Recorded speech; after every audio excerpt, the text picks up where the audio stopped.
Hi అండి. మరి ఆ విధంగా మరి గ్రామాలు ఖాళీ అయిపోతున్నాయి. ఎందుకు గ్రామాలు ఖాళీ అయిపోతున్నాయి అంటే, ఇప్పుడు ఎలక్షన్స్ అప్పుడు మళ్ళీ నిండుగా ఉంటారు. 1 ఆర్ 2 డేస్. ఎందుకంటే పిలిపిస్తారు. మీ వాళ్ళని పిలిపి హైదరాబాద్‌లో ఉన్నారు, పట్టణంలో ఉన్నారు, మీ కొడుకులు కోడళ్ళని పిలిపియండి, మాకు ఓటేపియండి, మీకు ఇంత అది ఇస్తాం, ఇది ఇస్తాం, బేరసారాలు ఆడుతూ ఉంటారు. అప్పుడు ఈ యొక్క ప్రలోభాలకు లొంగిపోయినటువంటి ప్రజలు ఏం చేస్తారంటే పట్టణాల నుంచి వాళ్ళ ఫ్యామిలీస్ని పిలిపించుకుంటారు.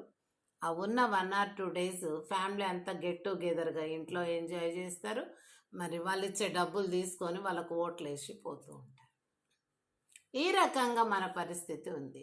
అలాంటప్పుడు ఇప్పుడు గ్రామాలంటే దేశానికి పిల్లర్స్ అండి.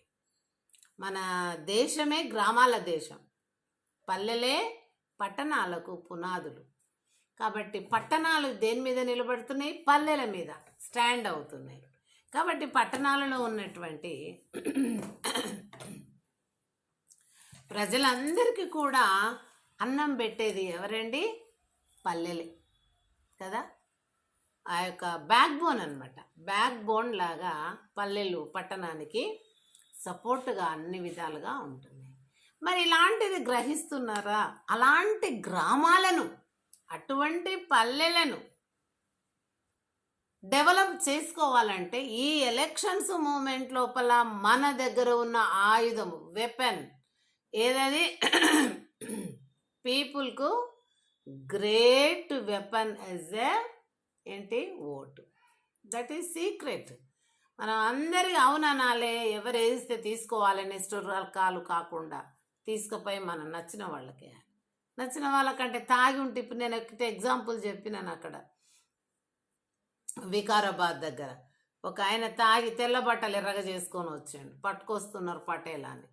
మరి అలా అలా ఉంటే మనం ఎవరికేస్తాం? ఆ నిశలో వేద్దామన్న వ్యక్తికి వేయకుండా వద్దనుకున్న వ్యక్తికి కూడా వేయచ్చు కదా. అలాంటి పొరపాట్లు. మత్తు మనిషిని తినేస్తుందండి. మత్తు పదార్థము మత్తును సేవిస్తే మనిషిని తినేస్తుంది. ఆ బ్రెయిన్ పనిచేయదు. మరి అలాంటి విధంగా మనం నష్టపోయినప్పుడు కొంచెం అన్న ప్రజలు మేల్కొని గ్రహించి మన మన మన గ్రామాలను మనము స్వచ్ఛందంగా ప్రతినిధులను, సర్పంచ్ని, మరి సర్పంచ్కి అసిస్టెంట్స్గా అంటే అనుచరులుగా సహాయం చేసే వార్డు మెంబర్స్ని ఎన్నుకున్నట్టయితే నిస్వార్థంగా మన గ్రామము వృద్ధి చెందుతుందని ప్రతి ఒక్క గ్రామస్తులు గ్రహించి ఆ రకంగా సర్పంచులను ఎన్నుకుంటే మరి అదేవిధంగా దేశంలో